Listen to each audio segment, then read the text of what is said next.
오늘 사도행전 10장에서는 베드로가 환상을 보는 내용이 나옵니다. 이방인 하나님께서 이방인들도 정결하게 여기시고 주님의 백성으로 받아들여 주신다 하는 이 계시를 사도를 통하여 교회에 내려주십니다. 지금까지는 오직 아브라함의 혈통적 후손인 유대인들만 하나님의 언약 백성으로 받아들여졌습니다. 이방인들은 부정한 존재로 취급되었고 하나님의 언약 밖에 있다고 여겨졌습니다. 예외적으로 할례받고 유대인이 된 그 이방인들만 언약 공동체로 들어올 수가 있었습니다. 룻이나 또 다른 이방 여인과 같은, 또 다말이나 라합과 같은 이런 사람들만 언약 공동체 안으로 편입될 수 있었습니다. 하지만 이제 예수 그리스도의 십자가로 말미암아서 유대인과 이방인을 가로막는 장벽이 없어졌습니다. 혈통과 관계없이 누구든지 예수님을 믿으면 구원받고 하나님의 백성이 되고 교회의 회원이 됩니다. 혈통이 아니라 오직 믿음으로 말미암아 아브라함의 자손이 되고 언약 백성이 됩니다. 이미 사도행전에서는 오순절의 방언 사건이나 또 사마리아의 성령 강림 이런 사건들을 통해서 이방인들이 교회의 회원이 된다는 사실이 증거되었습니다. 하지만 아직 사도들이 이 구속사적인 큰 변화를 미처 깨닫고 제대로 이해하지 못하고 있었습니다. 그래서 교회의 지도자인 베드로에게 환상을 주셔서 이방인들에게도 구원이 임한다는 사실을 분명히 깨닫게 하신 것입니다. 그리고 그 사실을 교회에 전파하여서 모든 교인들이 이 이방인들의 구원을 위하여 힘쓰도록 하십니다. 먼저 1절로 8절에서는 백부장 고넬료에게 환상이 임합니다. 이 고넬료는 로마의 정예부대였던 이달리아 부대의 백부장이었습니다. 100명 정도의 부하를 거느리는 지휘관이어서 백부장이다 이렇게 불렀습니다. 오늘날로 치면 중대장급에 해당되는 직책입니다. 이 사람은 이방인이었는데 유대교를 믿는 사람이었습니다. 2절에 하나님을 경외한다 하는 표현이 나오는데 이 하나님을 경외하는 자라는 말이 당시에 이방인으로서 유대교를 믿던 사람을 가리키는 전문 용어입니다. 이방인으로서 유대교를 따르되 아직 할례를 받지 않은 사람을 하나님을 경외하는 자다 이렇게 가리킵니다. 사도행전 곳곳에 이런 하나님을 경외하는 자들이 등장합니다.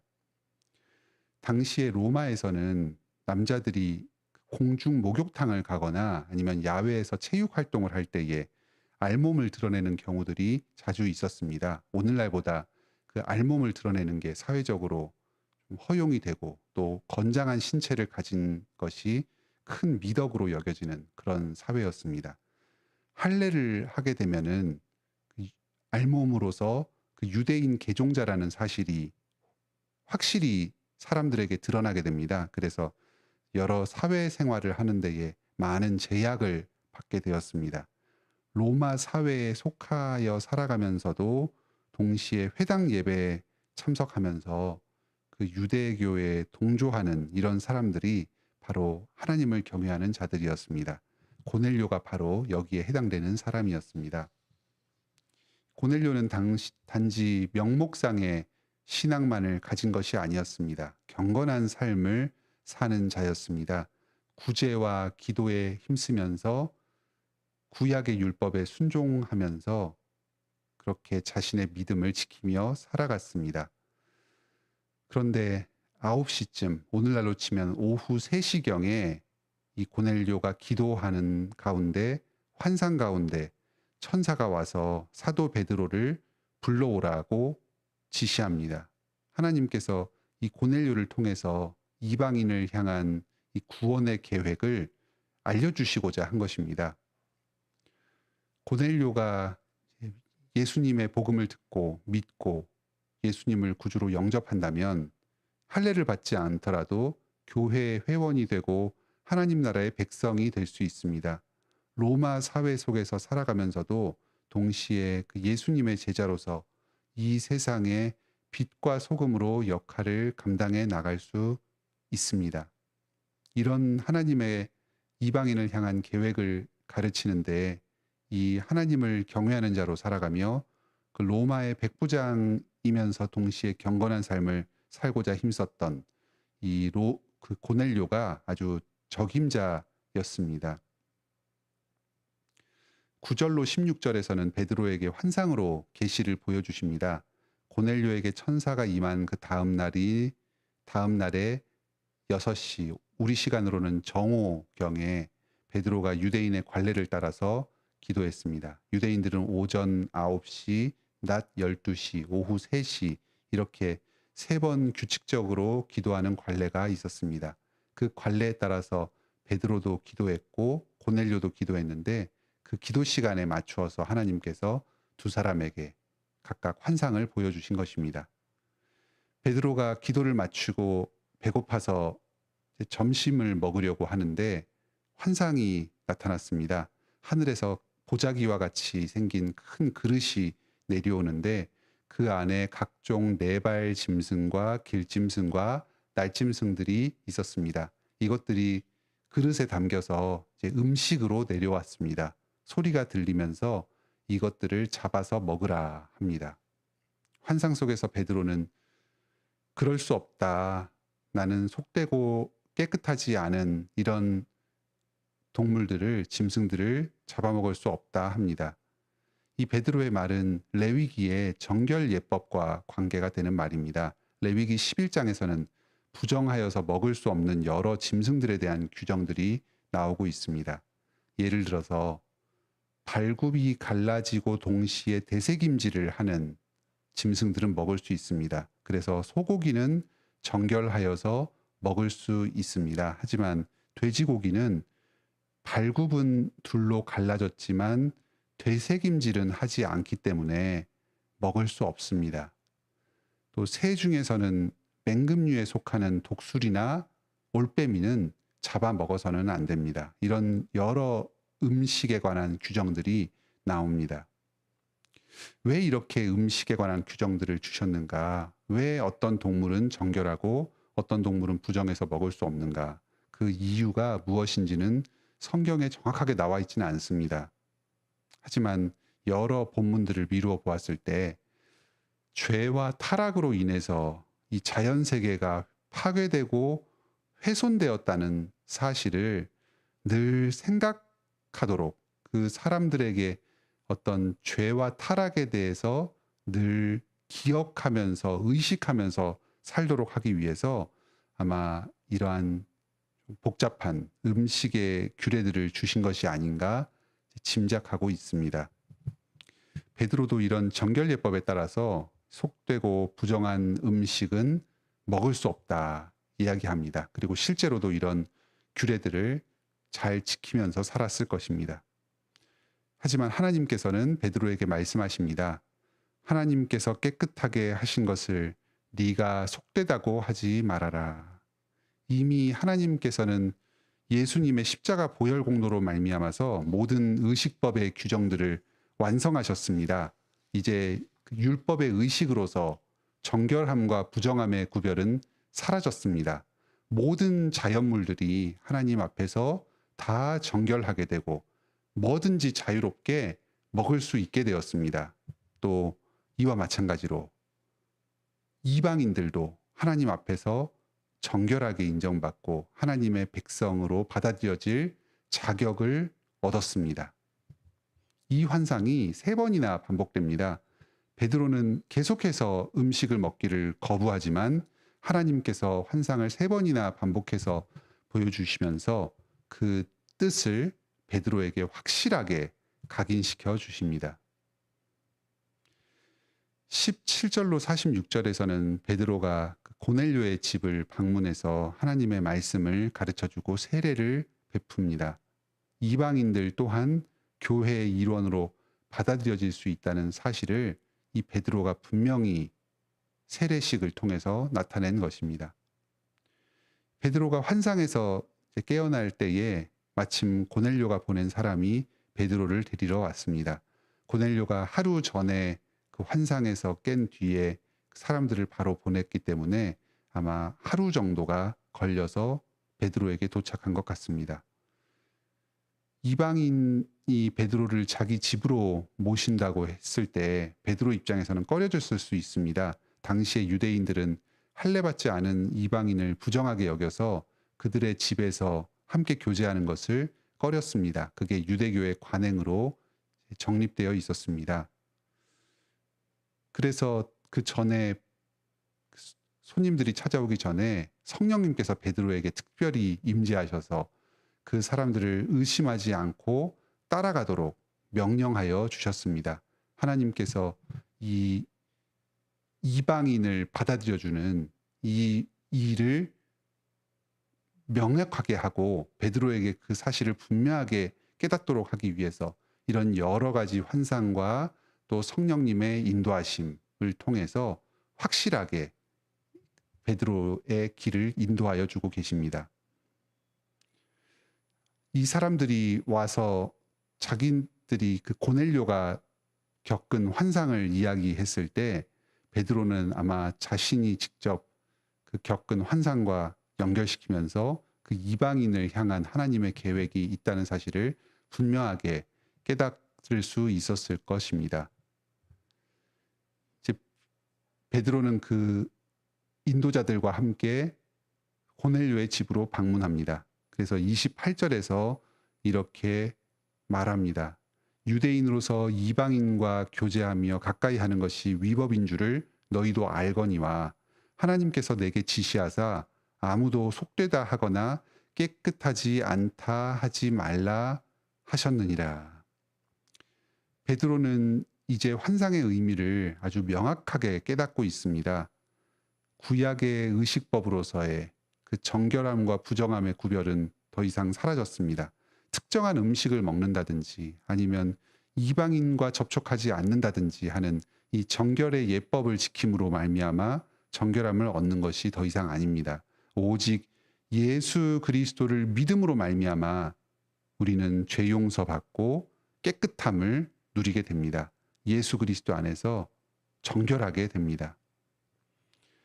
베드로는 오직 이 믿음으로 말미암아 구원받는다는 이 복음을 고넬료 집안의 모든 사람들에게 전합니다. 43절에 그를 믿는 사람들이 다 그의 이름을 힘입어 죄사함을 받는다. 이것이 베드로가 그날 전한 설교의 핵심이었습니다. 이 말을 할 때에 성령님께서 그 집안의 설교를 듣고 있던 모든 사람들, 고넬료 집안의 모든 사람들에게 다 내려왔습니다. 사람들이 성령을 받고 방언을 말하면서 하나님께 영광을 돌렸습니다. 마치 오순절 성령 강림과 같은 이 사건이 이 이방인 고넬료의 집 안에서 재현된 것입니다. 이 성령이 임한 이 사건을 통해서 유대인뿐만 아니라 이방인들도 모두가 예수님의 교회에 한몸된 교인이 된다. 성령님을 받고 하나님의 가정의 일원으로 참여하게 된다 하는 사실을 삼위일체 하나님께서 분명하게 증거하여 주셨습니다. 베드로는 이에 이 성령 받은 사람들에게 물로 세례를 베풀고 이제 그들의 요청을 따라서 며칠 더 머물면서 계속해서 그리스도의 말씀을 더욱 전하였습니다. 이 오늘 사도행전 10장에서의 말씀은 우리들에게도 그대로 적용이 됩니다. 우리가 이방인이었고 구약의 율법으로는 부정한 자들이었습니다. 하나님 나라에 속할 자격을 얻지 못한 사람들이었습니다. 오직 예수님께서 십자가에 못 박히셔서 유대인과 이방인 사이에 막힌 담을 허무시고 우리 이방에 속한 자들 또한 하나님 나라에 초대하여 주셨기 때문에 오늘날 우리가 이렇게 예수님을 믿고 교회의 일원이 되어서 하나님의 구원의 은혜를 누리면서 살아갈 수 있게 되었습니다. 이렇게 예수님께서 십자가의 죽으심으로 말미암아 우리 이방인들을 하나님 나라에 초대하여 주신 것을 감사합시다. 이제 우리는 더 이상 음식을 가려 먹을 필요도 없고 또 그 밖에 구원의 조건으로서 여러 구약의 규정들에 얽매일 필요가 없게 되었습니다. 자유자로서 율법에 대해 자유함을 누리면서 오직 믿음의 원리에 따라서 자발적으로 순종하며 우리의 모든 삶을 주님께 드리면서 살아가면 됩니다. 우리에게 이 자유함을 주신 주님께 감사합시다. 우리에게 주신 이 자유함을 기쁨으로 누리며 하나님께 순종하며 살아갑시다. 이 우리가 누리고 있는 오늘날 은혜 시대에는 인종과 계층을 불문하고 누구나가 하나님 나라의 초대가 됩니다. 나와 조금 다른 사람이라고 할지라도, 나와 차이를 가지고 있는 사람이라고 할지라도 주님께서는 차별 없이 그 사람 또한 말씀 가운데에서 하나님의 나라로 초대하여 주고 계십니다. 우리가 가진 어떤 선입견으로 다른 사람들을 차별하지 맙시다. 모든 사람들에게 복음을 전하고 하나님의 나라로 초대합시다. 또 우리 교회의 일원들 가운데에 나와 조금 다른 사람, 성격이 잘 맞지 않고 자주 부딪히고 충돌하는 사람이 있다고 하더라도 그 사람들과 함께 믿음 안에서 하나됨을 누리도록 성령님께서 역사해 주시길 기도하며 또 화평을 누리며 나아갑시다. 오늘도 주님께서 십자가 보혈로 말미암아 우리를 정결하게 하여 주신 그 은혜에 감사하면서 주님 안에서 자유를 누리며 교회의 일원으로서 복된 삶을 사시기 바랍니다. 함께 기도합시다. 하늘에 계신 우리 아버지, 예수 그리스도의 보혈 공로로 말미암아서 유대인과 이방인 사이에 놓인 모든 막힌 담을 허시고 온 민족의 열방의 백성들을 하나님의 나라로 초대하여 주시니 감사드립니다. 이 은혜의 시대에 우리 또한 복음을 전파받고 믿음으로 교회의 일원이 되고 하나님의 백성이 된 것에 주님의 이 놀라운 은혜와 자비에 영광 찬송을 올려드립니다. 우리 한국인들 또한 이 하나님의 구원의 복음의 초대를 받게 하여 주심을 감사드립니다. 이 주님의 뜻을 따라서 이 땅 모든 백성들, 이 대한민국 땅의 곳곳에 주님의 복음이 전파되게 하여 주시옵소서. 특히 지금 남북으로 가로막힌 이 상황 가운데에서 북한에 복음이 전파되고 예수님을 믿는 데 여러 현실적인 장애가 뒤따르고 있습니다. 주님께서 무너뜨리신 담입니다. 그 어떤 사람이 그 복음을 가로막을 수가 있겠습니까? 주님께서 그 모든 주님의 원수들의 음모를 무너뜨리시고 주님의 이 복음이 차등 없이 모든 사람들에게 보편적으로 전달될 수 있도록 은혜를 베풀어 주시옵소서.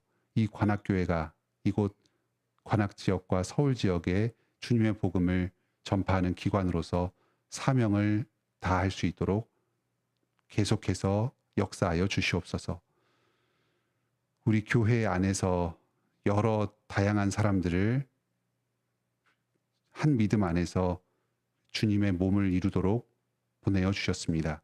이 모든 각자의 성도들을 관악교회로 불러 모아주신 주님의 은혜에 감사드립니다. 저희가 이 막힌 담을 허시고 다른 사람들로 하나 되게 하신 이 뜻을 생각하면서 나와 성격이 다르고 배경이 다르고 여러 조건이 다른 사람들과 믿음 안에서 하나된 교제를 누리기에 힘쓰게 하여 주시옵소서. 또 여러 현실적인 차이로 인해서 어려움과 갈등과 분쟁이 있는 우리 성도들 가운데 주님께서 풍성한 은혜를 베풀어 주셔서 그 갈등을 치유하여 주시고 참 믿음 안에서 서로를 진심으로 사랑하며 하나됨을 이루게 하여 주시옵소서. 우리 사회 가운데에 연약하고 소외된 자들, 복음에서 멀리 있는 자들에게도 편만하게 복음이 전파될 수 있도록 주님께서 길을 열어주시옵소서. 또 우리 교회 안에서도 참 외로움을 느끼고 사람들과의 교제 가운데에 그 사각지대에 놓여 있는 성도들, 주님께서 위로하여 주시고 격려하여 주시옵소서. 또 교회에 대한 소망을 버리지 않게 하여 주시옵소서. 우리의 눈을 뜨게 하여 주셔서 우리 주변에 연약하고 소외된 성도들을 보게 하여 주시고 그들을 섬기고 나아가게 하여 주시고 하나님의 사랑을 전하게 하여 주시옵소서. 오늘도 우리 성도들이 각자의 삶 가운데 흩어져서 하나님 나라의 백성으로 살아갈 때에 주님께서 그들과 함께하여 주시고 힘 주시옵소서. 그들의 모든 필요를 채우시고 자신의 사명을 감당하는 데 아무런 부족함이 없게 하여 주시옵소서. 여러 고난 가운데서도 넉넉히 이길 수 있는 믿음을 허락하여 주시옵소서. 예수님의 이름으로 기도드립니다. 아멘. 은혜로운 기도의 시간 되시길 바랍니다.